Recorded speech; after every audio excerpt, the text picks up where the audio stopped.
So ఈరోజు ఇక్కడికి రావడానికి, ఈరోజు ఇండస్ట్రీలో ఉన్న వాళ్ళందరూ ఈ సినిమా గురించి మాట్లాడుకోవడానికి, ఆ ప్రమోషన్స్, సంగీతు, శ్రీను, నయన్ సారిక ప్రొడక్షన్ ఎంత 100%లో 50% అయితే Niharika only because of you. మీరు వల్లే ఈ రోజున ఎంతోమంది కొత్త డైరెక్టర్లు అందరూ నాతో మాట్లాడుతున్నారు, నాకెందుకో పింక్ ఎలిఫెంట్ పిక్చర్స్ నిహారిక గారికి ఒక ఛాన్స్ ఇస్తే నేరేషన్ చేయొచ్చా అని.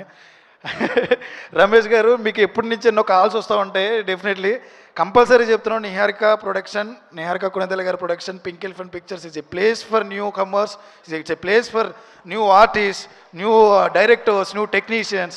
ఆవిడ నమ్ముద్ది, నమ్మిన తర్వాత ఇంకెవరు పెద్దవాళ్ళు అవసరంలా. ఎందుకంటే మా అనుదీప్ని మళ్ళీ సినిమా సెకండ్ సినిమా పెట్టింది, మా అన్వర్ని మళ్ళీ సెకండ్ సినిమాకి పెట్టింది, మా రాజు గారిని పెట్టింది, మా విజయ్ మాస్టర్, మా టెక్నికల్ టీం, మా కో డైరెక్టర్, మా విష్ణు, అందరినీ మా వాళ్ళే వాడింది. ఇప్పుడు కూడా మాకు మా వాళ్ళని ఇచ్చింది.